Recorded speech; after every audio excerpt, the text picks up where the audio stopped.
Warangal division పోలీసులు ప్రతిరోజు ఏదో ఒక వివాదంలో ఇరుక్కుంటున్నారు. పై అధికారులు ఎలాంటి చర్యలు తీసుకున్నా వారి తీరు మారడం లేదు. తరచూ ఏదో ఒక వివాదంలో చిక్కుకుంటున్నారు.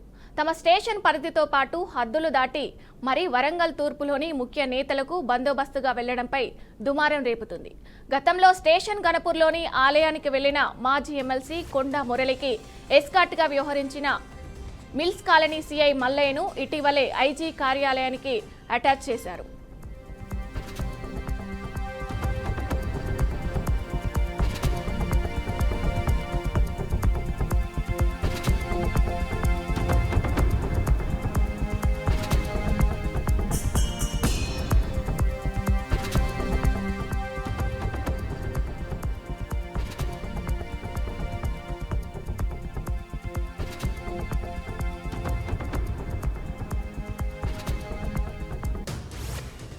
ఇక మళ్ళీ ఇదే సీన్ రిపీట్ అయింది. ఇటీవల వరంగల్ తూర్పులో జరిగిన ఓ కార్యక్రమానికి హాజరైన కొండ మురళికి పోలీస్ స్టేషన్లో తమ విధులు వదిలి బందోబస్తుగా వెళ్లిన వరంగల్ డివిజన్లోని ఏసీపీ, సిఐ, ఎస్పీల వీడియోలు సోషల్ మీడియాలో వైరల్ కావడాన్ని సీరియస్గా తీసుకున్న వరంగల్ సిపి సన్ప్రీత్ సింగ్ వివరణ ఇవ్వాలంటూ 3 రోజుల క్రితం మెమో జారీ చేయడం కాకి వర్గాల్లో చర్చనీయాంశమైంది. మీపై ఎందుకు చర్య తీసుకోకూడదు అని వివరణ ఇవ్వాలని, లేకపోతే కఠిన చర్యలుంటాయని ఆయన హెచ్చరించారు. ఈ అంశంపై ఆయా పోలీస్ అధికారులు సిపికి వివరణ ఇచ్చారు. వారిచ్చిన వివరణ ఆధారంగానే తదుపరి చర్యలుంటాయని పోలీసు వర్గాల్లో చర్చ జరుగుతుంది.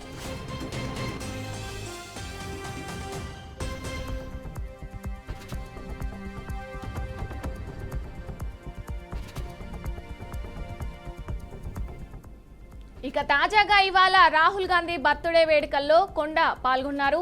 లోకల్ లీడర్లు ఏర్పాటు చేసిన అన్నదాన కార్యక్రమానికి మురళి హాజరయ్యారు. అయితే అక్కడికి వెళ్లిన ఆయనకు కొందరు పోలీసులు పర్సనల్ సెక్యూరిటీగా వ్యవహరించడం జిల్లాలో హాట్ టాపిక్ గా మారింది. పోలీసులు కొండకు లైన్ క్లియర్ చేస్తూ పబ్లిక్ ను తప్పించడం సంచలనంగా మారింది. కొండ మురళి మినిస్టర్ కాదు, ఎమ్మెల్యే కాదు, ఎంపీ కాదు, పోనీ ఏదైనా కార్పొరేషన్ చైర్మనా అంటే అది కాదు, ఒక మాజీ ఎమ్మెల్సీ. అలాంటిది పోలీసులు ఎందుకు తన వెంట పరిగెడుతున్నారనేది ఆశ్చర్యాన్ని కలిగించింది.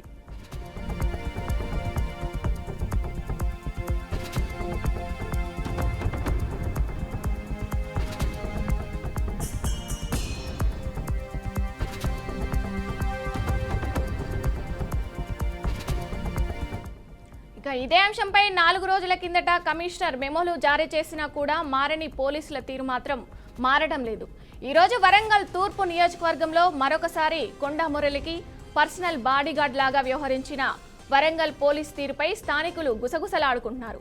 అయితే గతంలోనూ మంత్రి కొండా సురేఖ జన్మదిన వేడుకల్లో ఏసీపీ పాల్గొనడం వివాదాస్పదమైంది. మరి తాజాగా పోలీసుల తీరుపై సిపి ఏ విధంగా స్పందిస్తారో చూడాలి.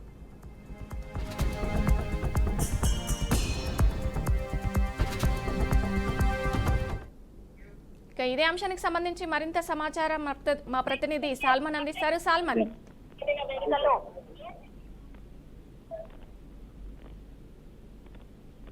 కొండ మొదలైతే సంచలన వ్యాఖ్యలు చేశారు. రాహుల్ గాంధీ బర్త్డే సందర్భంగా పోచం మైదాన్ సెంటర్ లో మాత్రం హడావిడి చేశాడు. దీనికి సంబంధించి పోలీసులు కూడా చాలా బందోబస్తుగా వెళ్లారు. అంటే మనం ఈ గతంలో చూసినట్లయితే ఇటీవల కాలంలో కొండ మురళి అంటే మాజీ ఎమ్మెల్సీ తన యొక్క భార్య కొండ సురేఖ మంత్రిగా వ్యవహరిస్తున్నారు. ఆ ఎస్కార్టు కొండ మురళి బయటికి వెళ్తే ఎస్కార్టు కూడా తనకు ముందుగా వస్తుంది. దీనికి సంబంధించి ఒక సామాన్యమైన వ్యక్తికి ఎస్కార్ట్ ఎలా ఇస్తారు అనేది సోషల్ మీడియాలో కొంత వైరల్ కావడంతో దీనికి సంబంధించిన Warangal police commissioner CP serious అయ్యి తనకు ఏసీపీ తర్వాత స్థానిక సిఐ వారికైతే నోటీసులు ఇచ్చారు, మెమో ఇచ్చారు. ఖచ్చితంగా ఈ రోజు కూడా అదే విధంగా పోలీసుల వ్యవహారాల శైలి అదే విధంగా ఉంది. అంటే ఇక్కడ మనం చెప్పుకున్నట్లయితే రాహుల్ గాంధీ బర్త్డే సందర్భంగా పోచమ్మ మైదాన్ కూడలిలో భారీ ఏర్పాట్లు అయితే చేశారు. దీనికి ఏ విధంగా అంటే పోలీసులు కూడా భారీ బందోబస్తు నిర్వహించారు. అంటే అక్కడ ట్రాఫిక్ కానీ ఏదైనా ఇబ్బందులు కలిగే విధంగా ఉన్నట్లయితే ఖచ్చితంగా వారిని ట్రాఫిక్ డైవర్షన్ చేసేందుకైతే భారీగా పోలీసులు అయితే తరలి వచ్చారు. ఇదే విధంగా అంటే గతంలో పోలీసులు నోటీసులు ఇస్తే కూడా, మెమో ఇస్తే కూడా దీనికి సంబంధించి ఎలాంటి చర్యలు తీసుకోకుండా మళ్ళీ అదే విధిగా ఆ యొక్క కొండ మురళికి అదే విధంగా పోలీసులు అయితే ఖచ్చితంగా ఈ యొక్క ఎస్కార్ట్ రావడం కొంత వివాదాస్పదంగా మారింది. ఖచ్చితంగా పోలీసు వర్గాలు మాత్రం కొంత చర్చనీయాంశంగా మారింది. సల్మాన్ ఏమైనా చర్యలు తీసుకునే అవకాశం ఉందంటారా? ఈ యొక్క చర్యలు అంటే గతంలో చూసుకున్నట్లయితే సిపి మెమో అయితే ఇష్యూ చేశాడు. ఈ రోజున చూసుకున్నట్లయితే ఖచ్చితంగా రాహుల్ గాంధీ జన్మదిన సందర్భంగా దానికి సంబంధించి భారీ బందోబస్తు అయితే ఏర్పాటు చేశారు. అంటే ట్రాఫిక్ ఇబ్బంది కలగకుండా పోలీసులు అయితే పెద్ద ఎత్తున తరలి వచ్చారు. ఒకవేళ తీసుకుంటారా లేదా ఆ యొక్క బర్త్డే సందర్భంగా ఈ యొక్క పోలీసులు పెద్ద ఎత్తున తరలి వచ్చారు. అంటే ఇది ఏ విధంగా చూడాలో అంటే కొంత ప్రజలకు ఎలాంటి ఇబ్బందులు కలగకుండా పోలీసులు అయితే ముందస్తుగా భారీ బందోబస్తు అయితే నిర్వహించారు. Thank you Salman.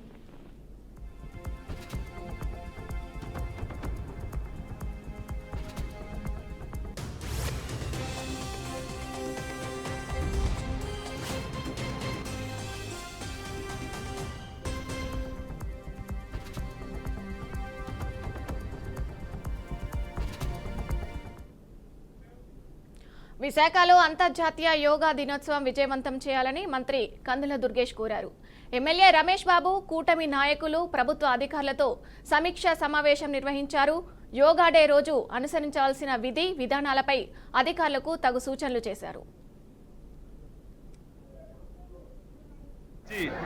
రమారమి 47,000 మంది ఇక్కడి నుంచి వెళ్ళేదానికి అవకాశం కనపడతా ఉంది. వారందరినీ ఏ రకంగా సమీకరించుకోవాలి, ఏ బస్సుల్లో ఏ సమయానికి బయలుదేరాలి, ఎంత క్రమశిక్షణ తోటి సమయానికి అక్కడ ఉండి ఆ కార్యక్రమంలో పాల్పంచుకోవాలనేటువంటి దాని మీద ఒక విస్తృతమైనటువంటి సమావేశాన్ని వారి ఆధ్వర్యంలో డిపార్ట్మెంట్కి చెందిన వారు, అఫీషియల్స్, అదేవిధంగా రాజకీయ పార్టీలు, తెలుగుదేశం, జనసేన, భారతీయ జనతా పార్టీల నాయకులు, కార్యకర్తలు అందరూ కలిసి కూర్చుని చర్చించుకోవడం జరిగింది.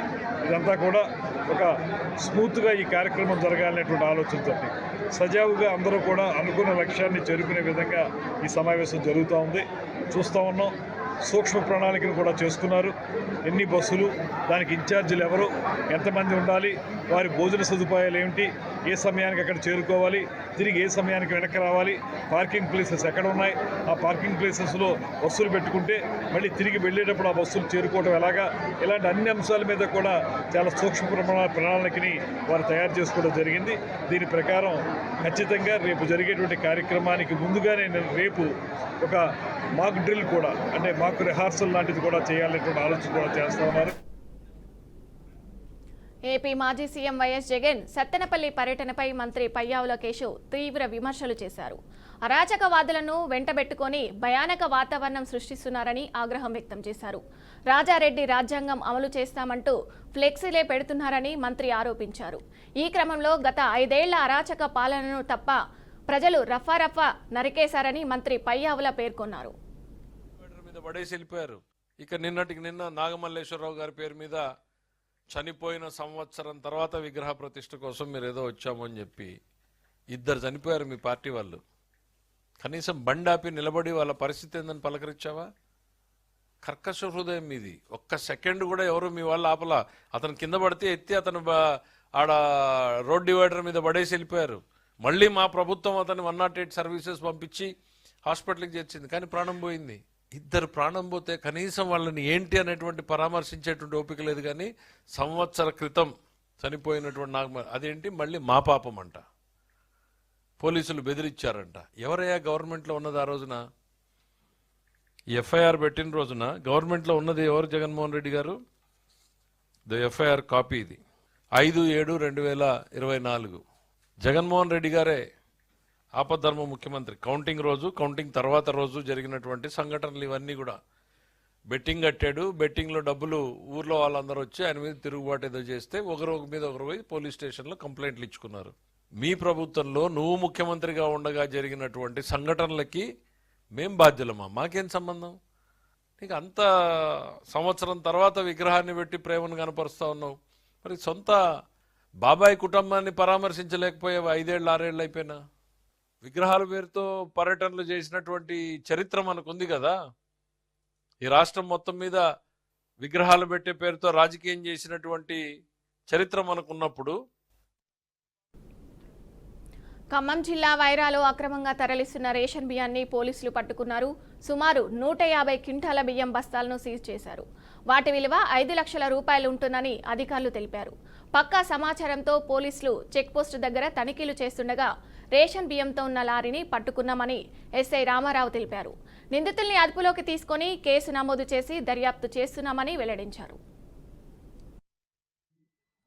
ఖమ్మంకి వెళ్తున్నటువంటి సుమారు 150 క్వింటాల పీడిఎస్ రైస్ లారీతో వెళ్తుంది. ఈ లారీ నెంబర్ వచ్చేసి AP29TS7032. విశ్వసనీయ సమాచారం మేరకు పోలీస్ స్టేషన్ దగ్గర వాహనాలు తనిఖీ చేస్తున్నారు. యొక్క పీడిఎస్ రైస్ని పట్టుకోవడం జరిగింది. దీనికి సంబంధించి దీని వెనకాల ఎవరున్నారనే దాని మీద విచారణ జరుపుతున్నాం. కేసు నమోదు చేసి దర్యాప్తు. అదేవిధంగా రేషన్కి సంబంధించినటువంటి రేషన్ బియ్యం ప్రభుత్వం ఎంతో ప్రతిష్టాత్మకంగా భావించి సన్న బియ్యాన్ని గత 2 నెలలుగా పంపిణీ చేయడం జరుగుతుంది. అట్టి సన్న బియ్యాన్ని కూడా కొందరు వ్యక్తులు దుర్వినియోగం చేసే విధంగా ఈ ప్రజా పంపిణీ వ్యవస్థకు తూటుపొడి చేసే విధంగా కొందరు డీలర్లు కానీ ఇతర వ్యక్తులు కానీ అక్రమంగా వీటిని అధిక మొత్తంలో వేరే ప్రాంతాలకి తరలించి లాభార్జన చేసేందుకు ఎవరైనా ఈ అక్రమ పద్ధతుల్లో రవాణా చేస్తారు. రాష్ట్రంలో శాంతి భద్రతకు విఘాతం కలిగించేలా జగన్మోహన్ రెడ్డి ప్రవర్తిస్తున్నారని మడకశిర ఎమ్మెల్యే ఎంఎస్ రాజు మండిపడ్డారు. జగన్ శవరాజకీయాలు చేస్తూ కూటమి ప్రభుత్వంపై దుష్ప్రచారం చేస్తున్నారని అన్నారు. పోలీసుల అనుమతి లేకుండా ర్యాలీ చేశారని, వృద్ధుడు చనిపోతే కనీసం స్పందించలేదని మండిపడ్డారు. సంవత్సరం క్రితం చనిపోయిన వ్యక్తి కుటుంబాన్ని ఇవాళ పరామర్శించడం ఏంటని విమర్శించారు. జగన్ రాష్ట్ర ప్రభుత్వంపై లేనిపోని ఆరోపణలు చేస్తున్నారని మండిపడ్డారు. జగన్మోహన్ రెడ్డి గారు బయటికి రావాలంటే ఎవరైనా చావాలి లేదా ఎవరినైనా చంపాలి. అప్పటికీ శవం దొరకకపోతే సంవత్సరం ముందు చనిపోయిన వాళ్ళని కూడా ఓదార్చేకి ఏమాత్రం వెనకాడకుండా నీచ శవరాజకీయాలకు పాల్పడుతూ రాష్ట్రంలో లాండ్ ఆర్డర్ సమస్యను సృష్టించే విధంగా కూటమి ప్రభుత్వం యొక్క పనితీరుని రాష్ట్ర ప్రజలు హర్షించే విధంగా ప్రభుత్వ పాలన ఉంటే లేనిపోని గందరగోళం సృష్టించే విధంగా నిన్నటి పర్యటన స్పష్టంగా అర్థమవుతుంది. జగన్మోహన్ రెడ్డి గారు పర్యటనకి అనుమతి పోలీసులు కోరిన వెంటనే పోలీసులు స్పష్టంగా జగన్మోహన్ రెడ్డి గారికి, వాళ్ళ పార్టీకి, వాళ్ళ నాయకులకి చెప్పడం జరిగింది. మార్గ మధ్యంలో అతనిని చూడ్డానికి వచ్చినటువంటి ఒక వృద్ధుడు కాన్వాయ్లో ఒక వెహికల్ తగిలి పడిపోతే కనీసం అతన్ని హాస్పిటల్కి కూడా చేర్పించకుండా రోడ్డు పక్కన పడుకోబెట్టి వెళ్ళినటువంటి దుర్మార్గమైన సంఘటన నిన్నటి రోజు ఆంధ్రప్రదేశ్ ప్రజలు కాదు, ప్రపంచంలో ఉన్న తెలుగు వాళ్ళందరూ చూశారు. పోలీసుల ఆంక్షల్ని ఏమాత్రం లెక్క చేయకుండా అది ఒక ఎమ్మెల్యే వరదరాజులపై మాజీ ఎమ్మెల్యే రాచమల్ల శివప్రసాద్ రెడ్డి తీవ్ర విమర్శలు చేశారు. తాను అవినీతి అక్రమాలకు పాల్పడే డబ్బులు దోచుకున్నారని చేసిన ఆరోపణలు నిరూపించాలని సవాల్ విసిరారు. తాను నిజాయితీ పరునని, 6 సార్లు ఎమ్మెల్యేగా గెలిచానని పదే పదే చెప్పుకునే వరదరాజులు 3 సార్లు ఓడిపోయి 15 సంవత్సరాలు ఎందుకు రాజకీయాలకు దూరంగా ఉండాల్సి వచ్చిందో తెలపాలన్నారు. ఆయన నిజాయితీ పరుడైతే 3 సార్లు ప్రజలు ఎందుకు తిరస్కరించారని రాచమల్లు ప్రశ్నించారు. నేను ఏం చెప్పినా నా మాట నమ్ముతారు. నా మీద మీరు ఏ ఆరోపణలు చేసినా నమ్మరు. అందుకే నన్ను 6 సార్లు గెలిపించినారు అని పదే పదే అంటున్నాడు. దీనికి వరదరాజరెడ్డి గారికి స్పష్టతగా ఒక మాట చెప్తాను. నేను 6 సార్లు గెలిచినందుకు మంచి అయితే 3 సార్లు ఓడినందుకు ఏమనాలా? గెలుపు ఓటములు అనేది రాజకీయాలలో అంత మంచి ప్రకారమే, అంత చెడు ప్రకారమే నిర్ణయం జరగదు పెద్దాయన. అదే నిజమైతే నిన్న నేను ఓడిపోకూడదు, అదే నిజమైతే నువ్వు గెలిచకూడదు. కారణం, నువ్వు రాజకీయాల నుంచి 15 సంవత్సరాలైంది తెరమరుగైపోయి. ఈ ప్రజా జీవితంలో నీవు లేవు. కరోనా వచ్చినప్పుడు ఇంట్లో నుంచి బయటకు కూడా రాలే. ఈ ఊళ్ళో ప్రజలకు నీళ్లు లేకపోతే నువ్వు లేవు. అభివృద్ధి కార్యక్రమాల్లో నువ్వు లేవు. కష్ట సుఖాల్లో నువ్వు లేవు. నేనున్నా, మా జగన్ ఉన్నాడు, మా పార్టీ ఉన్నది. పోనీ ప్రతిపక్ష పార్టీగా ఏదైనా కొట్లాడినాడు ఉన్నాడంటే ప్రవీణ్ ఉన్నాడు, నువ్వు లేవు. మరి నువ్వు 3 నెలల ముందొచ్చి 3 నెలల ముందొచ్చి నీ ఇష్టం వచ్చినట్టు ఆరోపణలు చేసి ఎగులాడితే నువ్వు గెలిచినావంటే అది 85 సంవత్సరాల వయోవృద్ధులైన నీకు ప్రజలు ఓటేసినారంటే, అభివృద్ధి నిరోధకులైన నీకు ఓటేసినారంటే ఏమని అర్థం? ఇదంతా నువ్వు ఏదో నా గొప్పతనం, నా బలుపు వాపు అనుకుంటున్నావు. కాదు, పార్టీ బేస్ మీద ఓటేసినారు. తెలుగుదేశం పార్వతీపురం మాన్యం జిల్లా శ్రీ చైతన్య పాఠశాలపై ఏఐఎస్ఎఫ్ విద్యార్థి సంఘం నాయకులు దాడులు చేపట్టారు. కార్పొరేట్ ప్రైవేటు విద్యాసంస్థలు అధిక మొత్తంలో ఫీజులు వసూలు చేసి వ్యాపారం చేసుకుంటున్నారని ఆరోపించారు. పుస్తకాలు, యూనిఫామ్ పేరుతో దోపిడీలకు పాల్పడుతున్నారని మండిపడ్డారు. ర్యాంకుల పేరుతో విద్యార్థులు తల్లిదండ్రులు కార్పొరేట్ సంస్థలను మోసం చేస్తున్నాయని ఆరోపించారు.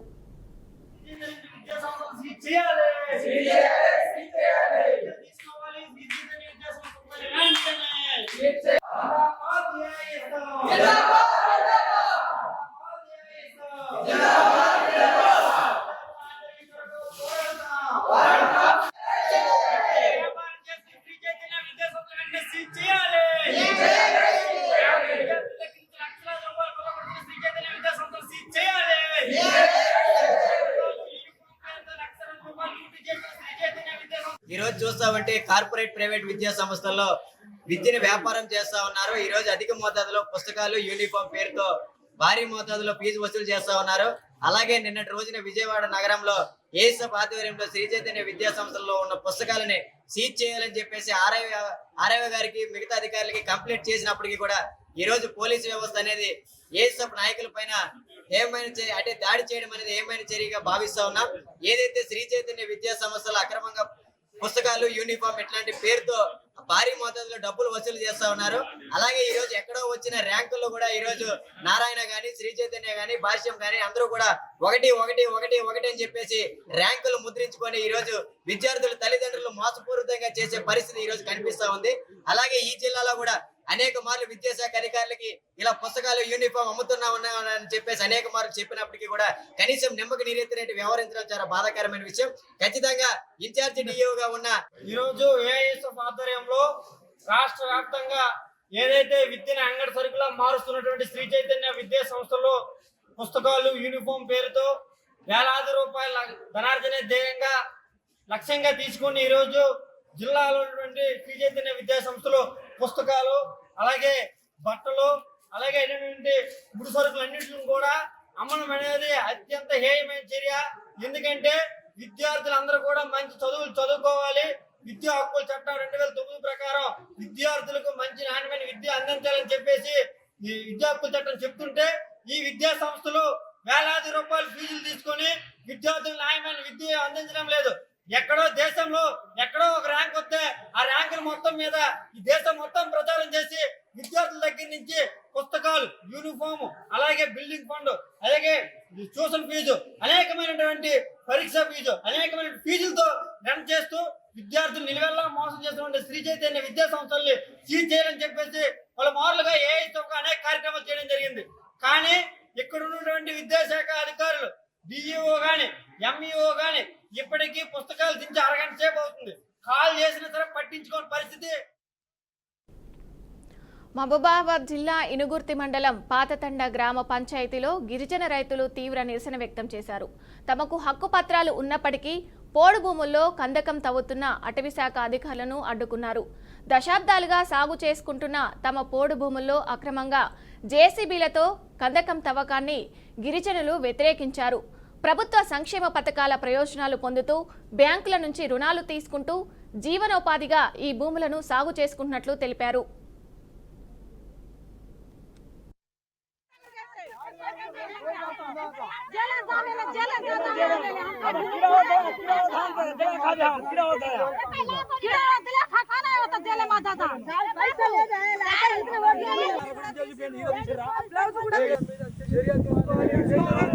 మహబూబాబాద్ జిల్లా ఇనుగుర్తి మండలం పాతండ గ్రామ పంచాయతీ నందు మాకు తెలంగాణ ప్రభుత్వం పోడు పట్టాలు ఇవ్వడం జరిగింది. మేము బ్యాంకు లోన్ కూడా తీసుకోవడం జరిగింది. సాగు చేసుకుంటున్నాం. అటువంటి భూమి రైతు బంధు, రైతు బీమా కూడా మాకు వస్తుంది. ఫారెస్ట్ అధికారులు దౌర్జన్యంగా మా భూమిలో వచ్చి దౌర్జన్యంగా ట్రెంచి తీయడం జరుగుతుంది. మమ్మల్ని రైతులను బాగా ఇబ్బంది పెడుతున్నారు. చట్ట ప్రకారంగా ఇచ్చినటువంటి పాస్బుక్ను కాదనకుండా అధికారులు దౌర్జన్యంగా మా భూమిలోకి ట్రెంచి తీయడం, మమ్మల్ని ఇబ్బంది పెట్టడం జరుగుతుంది. కాబట్టి ఈ ప్రభుత్వం ఏమన్నా తెలంగాణ ప్రభుత్వం రేవంత్ రెడ్డి గారికి మనవి చేయనదేనగా, మినిస్టర్లు మనవి చేయనదేనగా, కలెక్టర్ గారికి కానీ, ఎమ్మెల్యే గారికి, ఎంపీ గారికి మా మనవి తెలియపరిచేది ఏమనగా, ఫారెస్ట్ అధికారులపై చట్టపరంగా చర్య తీసుకోవాలని కోరుచున్నాము. ఫారెస్ట్ అధికారులు మా ల్యాండ్ మీదకి రాకూడదు. దౌర్జన్యం చేస్తే మేము ఊరుకోము. ముఖ్యమంత్రి దాకా పోవడానికి కూడా మేము సిద్ధంగా ఉన్నాం. మా భూమిని మేము ఎటు పరిస్థితిలో వదులుకోలేము. మాకు ఈ హక్కు పత్రాలు గవర్నమెంట్ ఇచ్చి ఉన్నది కాబట్టి మా ల్యాండ్ టు ల్యాండ్ 1149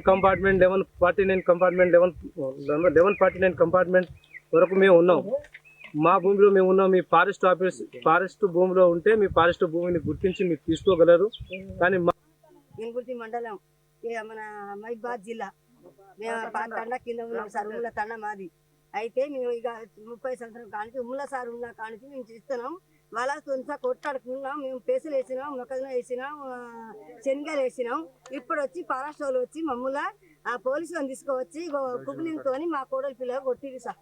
చినిగినాయి, రైకా చినిగినాయి, జాకెట్ చినిగినాయి.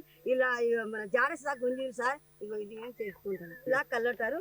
మేము కావాలంటే ఎక్కడ దాకా అంటే మోడీ దాకా పోతాము, అక్కడ దాకా రేవంత్ రెడ్డి దాకా పోతాం సార్. కానీ మేమైతే భూమించి పెట్టామని మేము కోరుకుంటున్నాం సార్.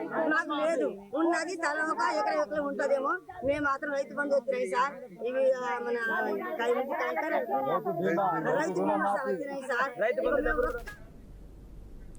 దేశంలోని వివిధ ప్రాంతాలకు చెందిన అమాయకులను ఉద్యోగం ఇప్పిస్తామని మోసం చేసిన ఈగిల్ ఎక్స్పర్ట్ ఇమిగ్రేషన్ కన్సల్టెన్సీ డైరెక్టర్ను సిఐడి అధికారులు అరెస్ట్ చేశారు. వెస్ట్ మారేడుపల్లి ఉంటున్న ఓ కన్సల్టెన్సీ కంపెనీ మహిళా డైరెక్టర్ అయిన సరోజ్ శిష్వంత్ దోరట్ వీసా సంబంధిత మోసపూరిత కార్యకలాపాల్లో పాల్గొన్నారని, నిందితురాల్ని జ్యుడిషియల్ రిమాండ్కు తరలించామని సిఐడి అదనపు డీజీపీ చారు స్నేహ తెలిపారు. నిందితురాలు ఆమె భర్త ఉయ్యూరు భరత్ కుమార్ మారేడుపల్లిలోని ఈగల్ ఎక్స్పర్ట్ ఇమిగ్రేషన్ కన్సల్టెన్సీకి డైరెక్టర్లుగా ఉన్నారు. అయితే సరోజ్ అరెస్టు తర్వాత సంచలన విషయాలు బయటపడ్డాయి. కంపెనీ డైరెక్టర్లైన సరోజ్, శిష్వంత్ ధోరట్, సరోజ్ భరత్ కుమార్ ఇతరులతో కలిసి దక్షిణ ఐరోపాలోని ఓ ద్వీప దేశమైన మాల్టాలో ఉద్యోగం ఇప్పిస్తామని హామీ ఇచ్చి తెలంగాణ, తమిళనాడు, కర్ణాటక, ఇతర రాష్ట్రాలకు చెందిన 100 మందిని మోసం చేసి ఒక్కొక్క బాధితుడి నుంచి 5 లక్షలు వసూలు చేశారని సిఐడి అధికారులు తెలిపారు. ఓ బాధితుడు ఇచ్చిన ఫిర్యాదుతో వీరి మోసం బయటపడినట్టు సిఐడి అధికారులు తెలిపారు.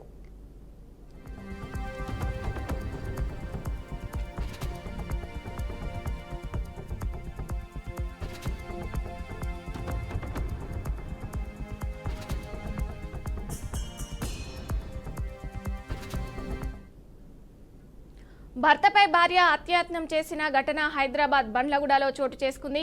కృష్ణనగర్లో జామున, రాము, విజయలక్ష్మి అనే దంపతులు కొంతకాలంగా జీవనం సాగిస్తున్నారు. కుటుంబ కలహాలతో తరచూ ఇద్దరు గొడవ పడుతుంటే వారిని స్థానికులు తెలిపారు.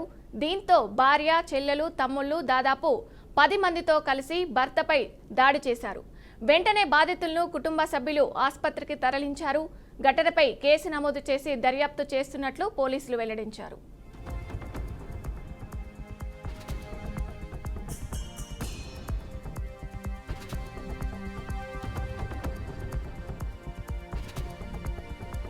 ఆంధ్రప్రదేశ్ వడిరాజుల సంక్షేమ సంఘం రాష్ట్ర అధ్యక్షురాలని. ఇప్పుడు చెప్పే విషయం ఏంటంటే, చెంబేటి రాము అన్న అతను పలుకూరు గ్రామము, ప్రకాశం జిల్లాకు చెందిన వ్యక్తి. గత 23 సంవత్సరాల క్రితము విజయలక్ష్మి అన్న అమ్మాయిని వివాహం చేసుకున్నాడు. అప్పటి నుండి వీళ్ళు వృత్తిరీత్యా ఇక్కడ హైదరాబాద్లో సెటిల్ అయి ఉన్నారు. అయితే ఈ భార్యాభర్తలు అనేవాళ్ళు ఎప్పుడు గొడవలు పడుతూనే ఉన్నారు. ఈ గత కొన్ని మా ఇంట్లో పొద్దున్న 6:30కి లేచాము. 6:30కి లెగిస్తే మా తమ్ముడు బాత్రూమ్కి వెళ్ళాడు, బెడ్రూమ్లోకి వెళ్ళి. వాళ్ళు అప్పటికే గేట్ దూకిచ్చేసి సీసీ కెమెరాలు ఫుటేజ్ అంతా కట్ చేసినారు. కట్ చేసి మా తమ్ముడు బాత్రూంలోకి పోతే నేను ఒక్కనే ఉన్నా. 5-6 లోపలికి వచ్చి కర్రలు తీసుకొని కొడుతూనే ఉన్నారు. నేను నిద్రలోకి వెళ్ళి కూడా లెగవలేదు. కొట్టినాక మళ్ళీ బయటకు వచ్చి మా తమ్ముడిని కొట్టారు. ఆయన బయటకు ఊరికి పారిపోయినాక ఆడ కూడా బయట కూడా కొట్టుకొని కొట్టినారు. సీసీ కెమెరాలన్నీ కట్ చేసినారు.